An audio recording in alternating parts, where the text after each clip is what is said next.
saudar vocês, né? A partir de hoje, a Diocese de Mossoró inicia momentos através do YouTube, em parceria com a Rádio Rural de Mossoró, né? O programa 40 Minutos de Fé e Vida.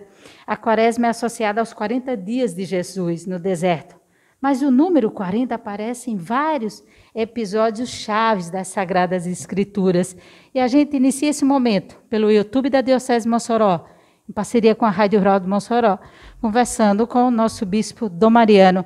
Dom Mariano, nós estamos desde o dia 20 de março com nossas igrejas fechadas em virtude de um vírus invisível chamado coronavírus, que já tirou mais de 1.400 vidas no nosso estado. São mais de 40 mil casos, entre eles o nosso vigário-geral, Padre Flávio Augusto, que já dá sinais de melhora, graças a Deus.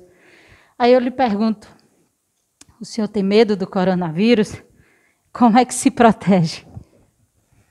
Acredito que o medo é a condição um pouco que deixou esse vírus dentro do mundo inteiro, né? Ele é invisível, não tem vacina, não tem conhecimento, não tem uma cura certa que dá. Cada médico faz um pouco tentativas.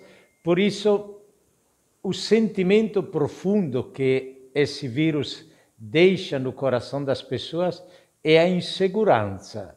E a insegurança é a fonte do medo, às vezes é a fonte da ânsia, é aquela que deixa as pessoas assim, em balia de si mesma, em balia do medo e da ansiedade. Por isso, seguramente, hoje, responder a esse vírus não é somente questões de coragem, mas eu acredito que seja o sentimento de sabedoria, um sentimento de prudência, um sentimento que ajuda a enfrentar as situações da vida, sobretudo usando a cabeça. Mariano, o senhor perdeu alguém para o coronavírus, né? Como é que está essa situação lá? Os seus familiares, o senhor teve alguém vítima dessa doença? A pandemia começou na China, depois ela se espalhou sobretudo na Europa. Acredito que muitos, no período do Natal, que trabalham na Itália, na Europa, eram chineses, voltaram para o Natal, para a própria terra. Por isso, logo depois, em janeiro e fevereiro, houve um surto muito grande na Itália, na França, na Espanha, na Alemanha, na Inglaterra. E os primeiros meses do ano marcaram um crescimento, sobretudo na Europa. Depois ela começou a se espalhar nos Estados Unidos e agora está chegando com força, com garra, aqui no nosso Brasil. Eu não tive irmãos assim de sangue, mas muitos irmãos de coração, né? Por isso, essa pandemia não deixa ninguém livre de conhecidos, de amigos, de pessoas que foram atingidas e até alguém que chegou também a ir a óbito. Tudo isso faz com que as pessoas voltem no seu pensamento e peçam a Deus, no momento mais difícil, uma ajuda. Nós mesmos, dentro da Diocese, a partir do primeiro decreto da província, compreendendo um pouco as 3 dioceses, Natal, Caicó e Mossoró, começamos realmente um pedido de uma graça, celebrando todo domingo às 11 horas na Catedral e durante a semana, de segunda a sábado, na Capela de Santa Teresinha, no seminário da nossa Diocese, pedindo realmente pela saúde do povo. A intenção que sempre nos norteou, que sempre nos ajudou a rezar, que sempre foi diante dos nossos olhos, mesmo com intenções depois particulares, seja pelas pessoas que faleceram, seja pessoas que adquiriram a saúde, seja pelas pessoas que por outros motivos agradeciam a Deus, mas a grande intuição, o grande pedido, a grande intenção que sempre colocamos em todas as missas foi o pedido pela saúde do nosso povo, acrescentando quem está realmente lutando contra a epidemia, porque foi atingido, que muitas vezes era entre a vida e a morte. Penso tantas pessoas isoladas na UTI dos hospitais, às vezes sozinhos, frente à luta entre a vida e a morte. E, sobretudo, diria também, incluímos nesse pedido pela saúde todas as pessoas que trabalham a serviço dos irmãos, né? Por isso todo mundo da saúde, desde dos médicos que mais são responsáveis até o pessoal de serviço, porque todo mundo podia ser a risco e devia ter feito muitas vezes um esforço e, fruto da própria generosidade, se colocar a serviço dos irmãos enfermos. Incluímos também, inclusive, as pessoas políticas, porque elas são responsáveis para o isolamento social, para as normas, para a política, né, para as políticas sociais, para poder dirigir, para que elas realmente usem o bom senso, usem o que é melhor para o povo. Mariano, quando o senhor soube que o vigário-geral, que o padre Flávio Augusto estava com a doença, como foi receber essa notícia? Bom, mas o vigário-geral da diocese é o braço direito do bispo, né? Por isso o mais próximo colaborador.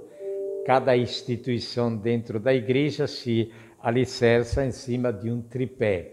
O bispo, o vigário-geral, o ecônomo, né? Dentro de qualquer associação, de qualquer instituição, essas três figuras, né?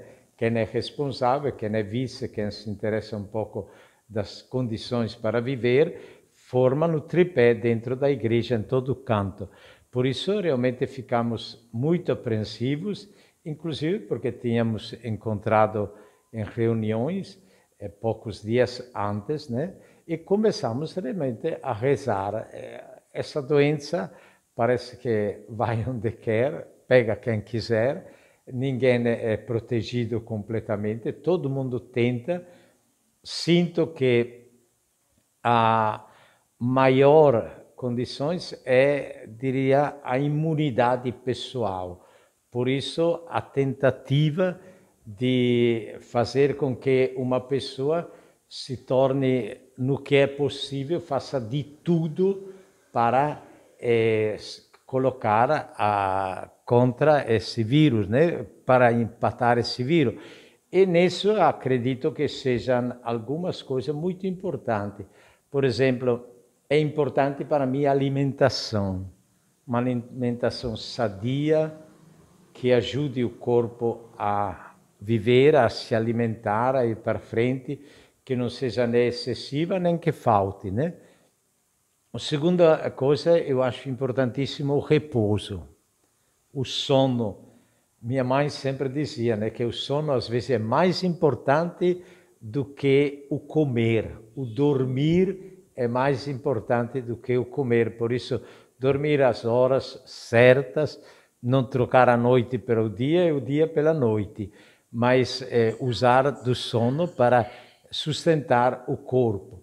E o terceiro também é tentar o mais possível viver ao ar livre, ao sol, a possibilidade, né? Às vezes fazemos das nossas casas um cubículo fechado, só de ar-condicionado. Acho que é o momento de deixar entrar nas nossas casas o sol, com toda a sua potencialidade de saúde, de condições realmente favoráveis para a imunidade pessoal. Isso é um bom quintal, né? Que daqui a pouco a gente vai perguntar isso ao senhor. Dona Mariana, nós estamos desde março que as nossas igrejas estão fechadas, né? Quais assim, como é que o senhor tem buscado enfrentar assim? Como é que a diocese enfrenta esses momentos tão difíceis, né? E muita gente fala a falta dos sacramentos, né? E de querer voltar a celebrar. Como é que o senhor vê isso? Bom, não tendo conhecimento desse vírus, não tendo uma cura, não tendo uma vacina, todo mundo orientou para o isolamento social. Se é algo que se transmite, se é algo que coisa, o melhor remédio, até não ter uma vacina, até não ter um remédio claro, o melhor modo de proteger é isolar, né? Quando todo mundo convive num ambiente estreito, quando todo mundo tem uma aproximação, tem um aglomerado de pessoas, às vezes facilita o que nós chamamos de efeito dominó. A primeira peça cai e cai todo mundo. Quando o dominó é espalhado na mesa, mesmo que uma peça caia, se não atinge as outras, ela fica e o efeito dominó para. Acredito que a lógica, a sabedoria que está por baixo do isolamento social é que se atinge uma pessoa, mas a pessoa é isolada, automaticamente não transmite mais à frente aquele contágio, aquela contaminação. Por isso, até agora, diante disso aqui, acredito que no mundo inteiro foi interditados alguns ambientes que são típicos de aglomeração. Penso às escolas, penso o comércio, penso também nas igrejas, né? Onde muita gente se reúne, muita gente vive juntos, às vezes até com uma presença física muito forte, um abraço, um aperto de mão, uma saudação, uma reza até de mãos dadas, né? Por isso, no mundo inteiro, algumas coisas realmente fecharam com muita força, né? Entre essas, as igrejas todas, de todos os tipos, né? Agora, terminando isso aqui, se começa a pensar timidamente em abrir, claramente com a experiência de todo essa sabedoria que foi adquirida nesses meses, né? Por isso de distanciamento, de evitar algum contato, como o aperto de mão, as mandadas, o abraço, as coisas assim, né? Por isso a ideia é de voltar mantendo claramente todas essas regras que podem evitar realmente o contágio. Não tem que ter pressa, porque acredito que quem deve dar as normas, quem deve indicar, não somos nós, porque não somos competentes no âmbito da saúde, deve ser a autoridade sanitária do Estado, do município, de cada município. Claramente a última palavra será sempre da autoridade municipal, de saúde municipal. Nós temos dentro da Diocese 56 municípios, e 56 municípios têm 56 secretarias de saúde, deverão ser elas que dão a última palavra para abertura, não pode ser nem o vigário, nem outras pessoas que acho não têm a competência. Agora, terá seguramente a competência de abrir, de fechar a igreja e de colocar aquelas condições que a saúde pública pede. O senhor estava em plenas semanas missionárias, tudo planejado, calendário, e também várias ordenações previstas. Como é que fica tudo isso? Bom, a morte, quando vem, chega e mesmo que uma pessoa tenha muitos projetos, deve fazer contas com a que chega. Assim é a morte, assim é uma doença, assim às vezes manifestações da natureza, né? Um terremoto, inundações, um incêndio, alguma coisa, né? A pandemia veio no início parecia algo que ia passar rapidamente. Me parece, pelo que entendo, que ela veio para ficar. Por isso devemos encontrar um modo de conviver, de nos defender, de olhar, e isso faz com que se devam usar realmente de hoje em diante normas, condições para poder conviver com um fenômeno de que ninguém conhece a natureza, a potencialidade, entendeu? E as condições de vida. Por isso, muito mudou. O isolamento social deverá mudou completamente os nossos programas, os nossos calendários, as nossas agendas, tantos compromissos, penso o bispo de crisma, de ordenações, de visita, de festa de padroeiro. Não. Do outro lado, acredito que é a sabedoria humana que, diante de um obstáculo, encontra um modo de superar, de conviver, de ir para frente. E nesse ponto aqui, temos que agradecer a muitas pessoas. Eu acho, em primeiro lugar, como igreja, aos meios de comunicação, a PASCOM em cada paróquia, os mídias, né, sociais, que se colocaram à disposição, também todos os YouTube, Instagram e tantas coisas que cada um usa para essas coisas aqui.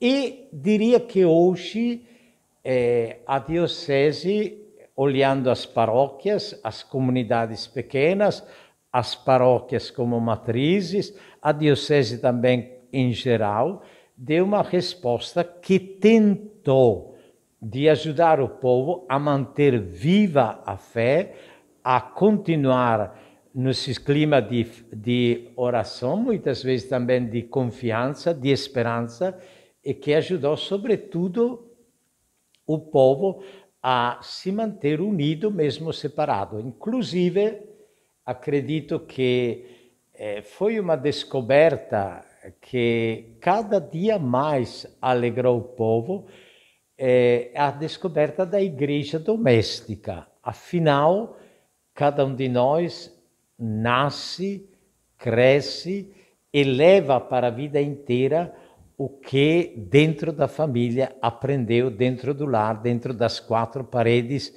da vida doméstica.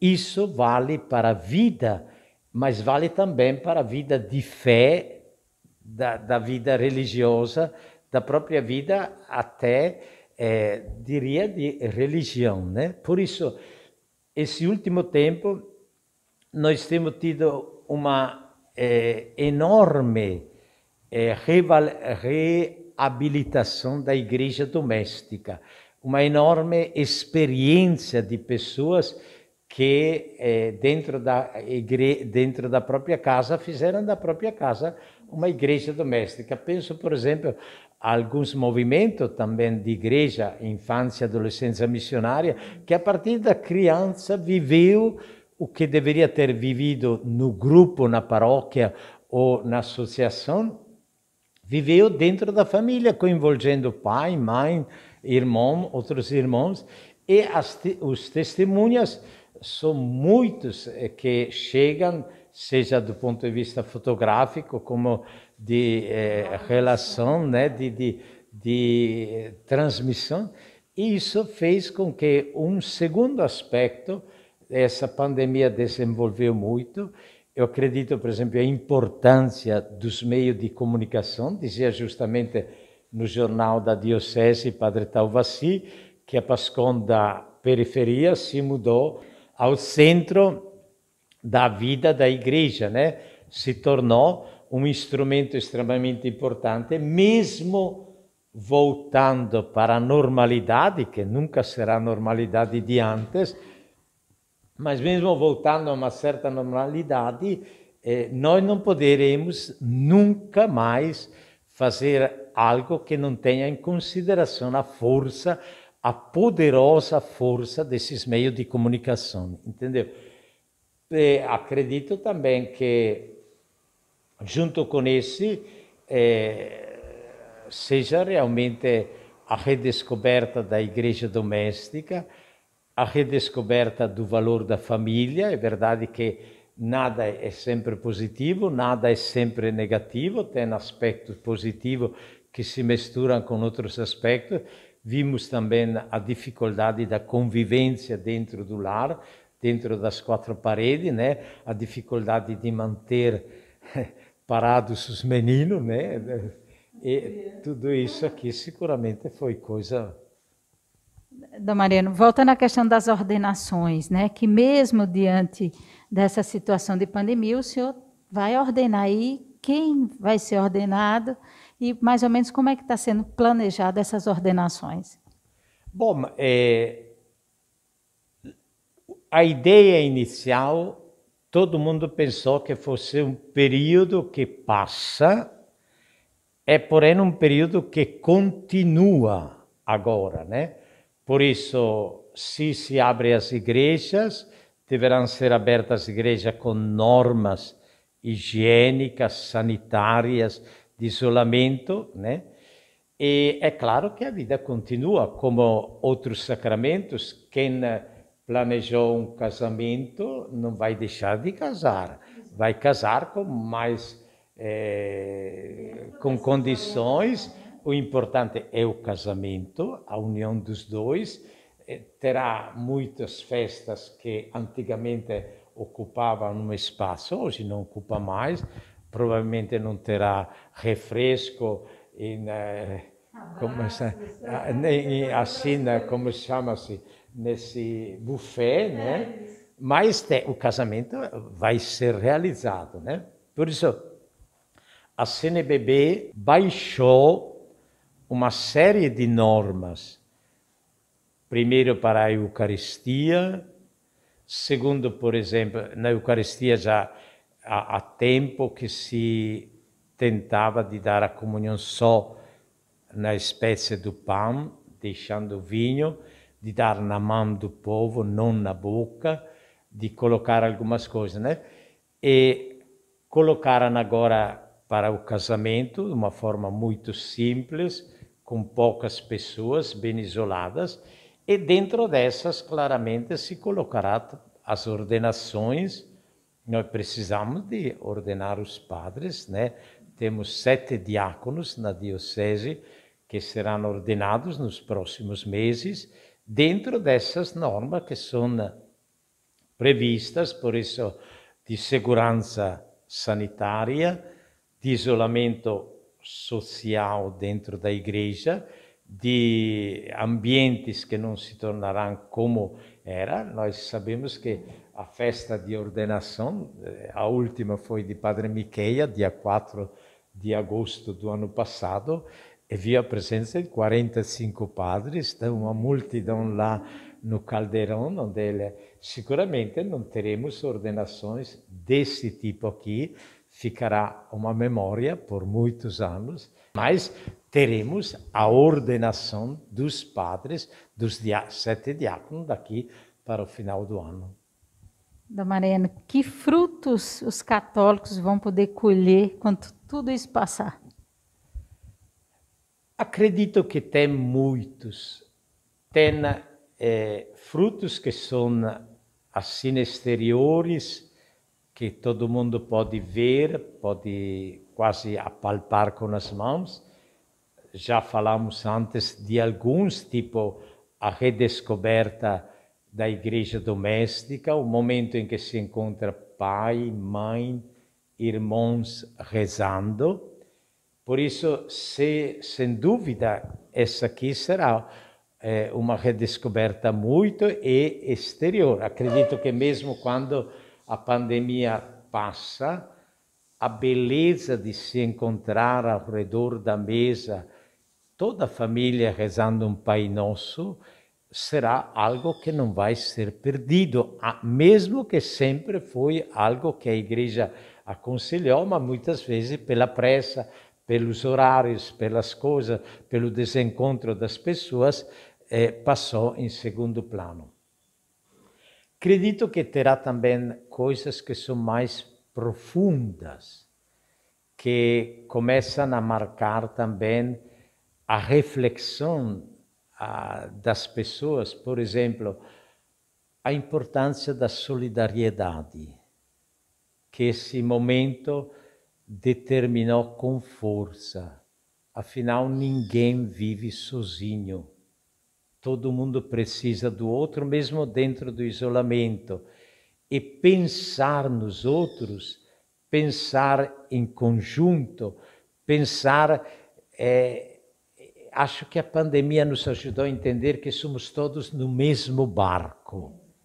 E se o barco afunda, afunda todo mundo. Não é que alguém possa ficar fora do barco, né?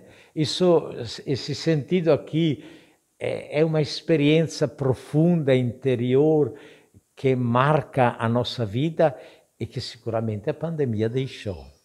Entendeu? Por isso, a experiência e a importância da solidariedade. Somos no mesmo barco, nos salvamos ou deixamos de nos salvar em conjunto, todos unidos, entendeu?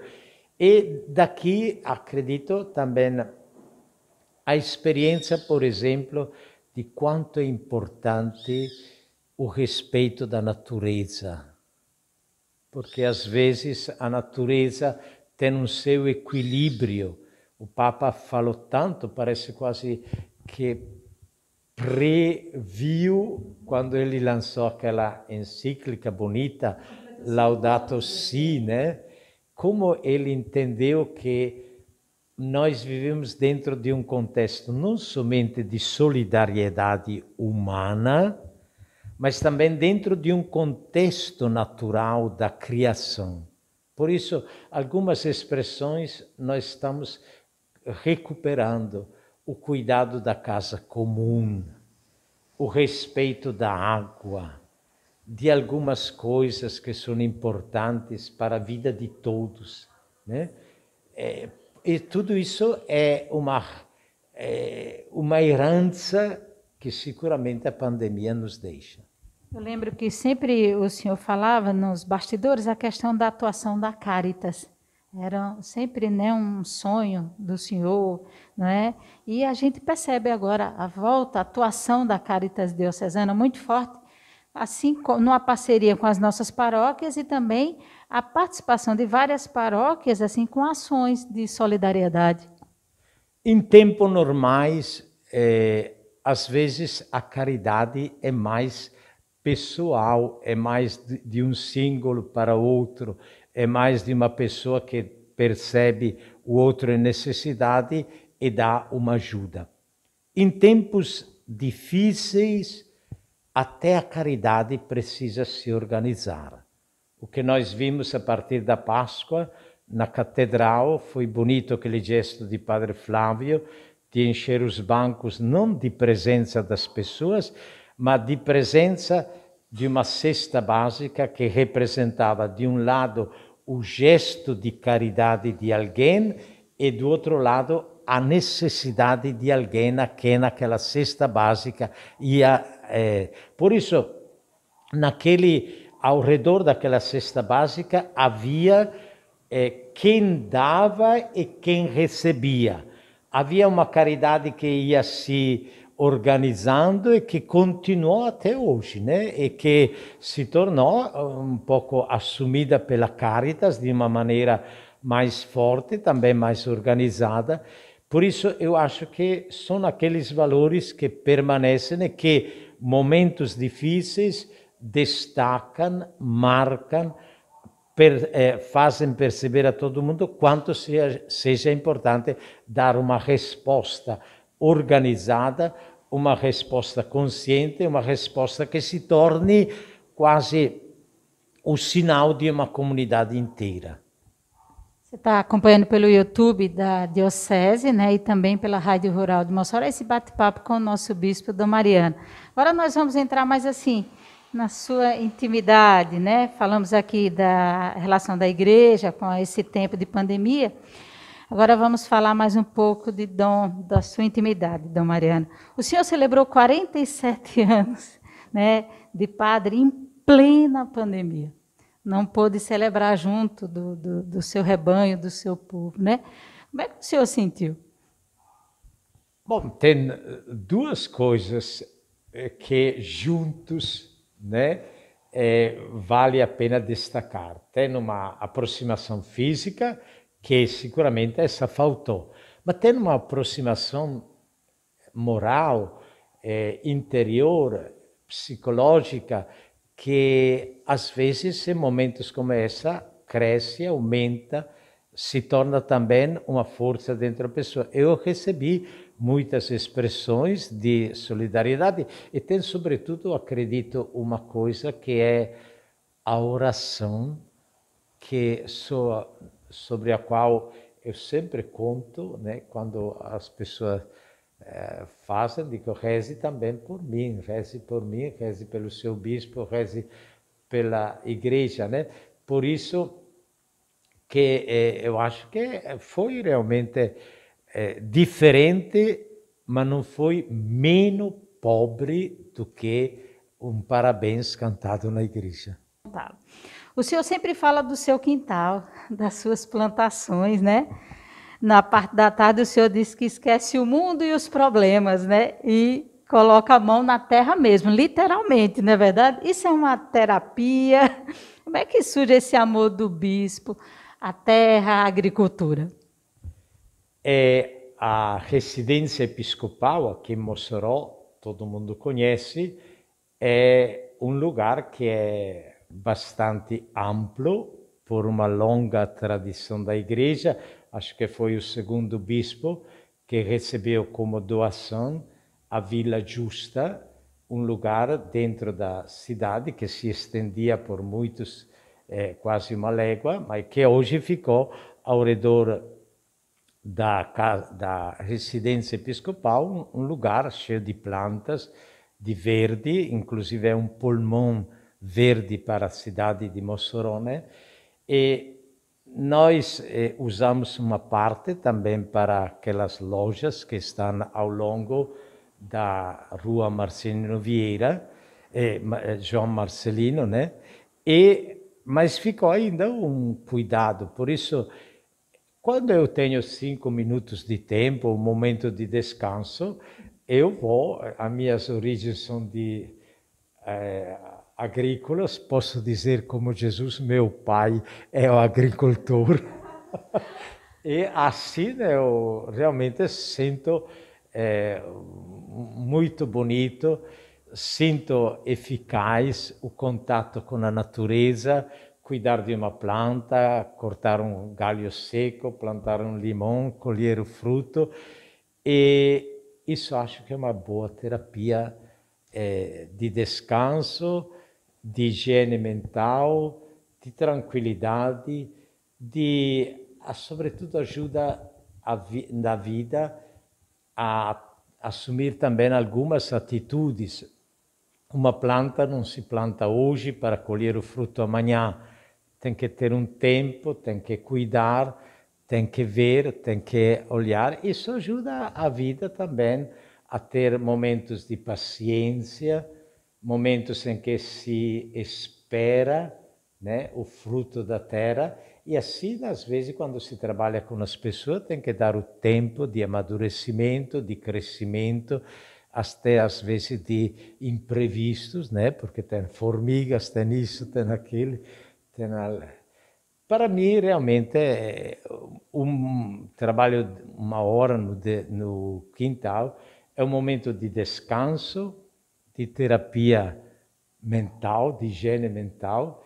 É um momento em que se aprende a caminhar com as normas e as regras da vida. Nós pedimos, Dom Mariano, como a frase que Padre Tavassi escreveu para o jornal A Luz, todos os meses você tem a edição do jornal A Luz e tem agora uma coluna Fala Pascom. E esse mês, o Padre Tavassi, que é doutor em comunicação, escreveu um texto de formação para nós, né, que fazemos parte da Pastoral da Comunicação. Ele disse o seguinte: é que a Pastoral da Comunicação sairá da periferia e se tornará peça central na paróquia. Aí nós pedimos, né, a vários pasconeiros, né, que enviassem perguntas para o senhor. Então vamos lá, o Luiz, que é da Pascon de Marcelino Vieira, né, ele pergunta: como é que está sendo o pastoreio nesse período em que o senhor está longe das ovelhas e, ao mesmo tempo, tão perto pelas redes sociais? Realmente é a contradição da comunicação virtual. De um lado, desde o dia 15 de março, eu não viajo em canto nenhum na diocese. Não participei, inclusive parei. Naqueles dias eu tinha a novena de São José em Coronel João Pessoa, lá na paróquia São Miguel. Tinha a festa, a missa da festa em Rodolfo Fernandes, que é um município onde o padroeiro é também São José. Tinha a procissão aqui, suspendi, por isso a partir do dia 15, o último compromisso foi dia 14. Agora, como às vezes acontece, Deus deu outro modo para entrar nas famílias, porque tem testemunho de capelas lá na Serra de São Miguel, lá no Agreste, onde colocaram a missa de domingo pela amplificadora da capela e o povo ali na calçada escutando a missa, escutando a voz do bispo, né? Por isso, de um lado é verdade essa contradição, longe fisicamente, mas como nunca a gente entrou nas casas, através dos meios de comunicação, entrou no coração das pessoas, reuniu ao redor do altar da Catedral de Santa Luzia, como reuniu ao longo da semana ao redor do altar na Capela de Santa Teresinha, um povo que não é menos real, pois realmente é sustentado pela força do Espírito, pela fé, pela unidade, pelo sentido de pertença àquele momento importante da Eucaristia, da partilha do pão da palavra, que sicuramente foi uma experiência única também na minha vida pessoal. Pergunta agora vem de Almina Afonso, do Cleiton Martins, que é da Pascon, da Paróquia do Sagrado Coração de Jesus, e Almina Afonso. Como o senhor vê essa falta dos sacramentos, né, durante esse período da pandemia? Sabemos que muitos morreram sem ter a oportunidade da confissão. Podemos ter, o senhor pensa, ou já foi discutido na diocese, uma confissão online, coletiva online? Bom, mesmo nos momentos mais difíceis, nunca ninguém se desliga de Deus. Deus, uma das características é a onipresença. Quer dizer, Ele é presente em ogni canto, é presente accanto a cada um de nós, é presente no coração. Por isso, ninguém pode empatar um diálogo direto com Deus, ninguém pode empatar, e nós sabemos que o perdão dos pecados nos vem quando nós reconhecemos o nosso pecado e pedimos sinceramente perdão a Deus. O momento da confissão é o momento em que quase fisicamente nós somos recolocados dentro da comunidade, mas o perdão dos pecados vem no momento em que nós nos reconhecemos pecadores, pedimos a Deus o perdão e mudamos de vida. Não tenho nenhuma dúvida que Deus tem os seus modos para chegar no coração de toda pessoa. Eu me lembro um episódio quando era em teologia, estava estudando, e São Filippo Neri. A São Filippo Neri, uma mãe muito triste, com o coração em pedaços, porque o próprio filho se matou jogando da ponte na água do rio Tiberim, que passa e divide Roma, né? E o padre padre Filippo Neri, né, que é santo, San Filippo Neri, deu uma resposta que nunca esqueci na minha vida. Ele disse: não se preocupe, entregue nas mãos de Deus, porque entre a ponte e a água tem espaço para a misericórdia de Deus. Por isso penso que até naquele momento de UTI, de consciência, tem espaço para a misericórdia de Deus, mesmo que não esteja presente um padre, que não esteja presente ninguém, mas até naquele instante de consciência tem espaço para a misericórdia. Nunca esqueci. Vá tranquila, reze por ele, disse San Filippo Neri, entregue nas mãos de Deus, porque entre a ponte, de onde ele se jogou na água, entre a ponte e a água, tem espaço para a misericórdia de Deus. A última pergunta aqui do Mariano vem do André, lá da paróquia de Açu. Ele disse: se aproxima a data da sua aposentadoria. O senhor pensa nisso? Tem planos de como vai ser o bispo emérito da Diocese de Mossoró? Os laços aqui criados vai fazer com que o senhor permaneça conosco? Eu respondo com aquela sabedoria popular, né?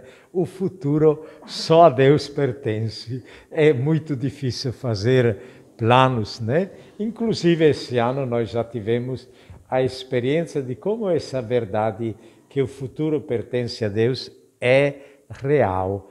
Dom Valério Breda, bispo de Penedo, entregou nas mãos do Papa a renúncia lá do mês de janeiro, final de janeiro, e já está com Deus, né? Por isso, diria que as coisas do futuro só a Deus pertencem.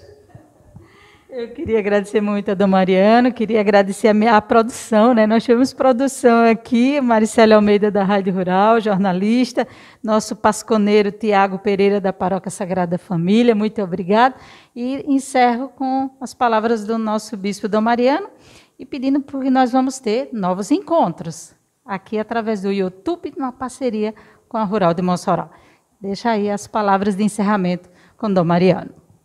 Como é bonito ver que sempre na vida o Espírito Santo ajuda a encontrar soluções. Nós tivemos fechadas as igrejas e tivemos milhares de igrejas domésticas que se abriram.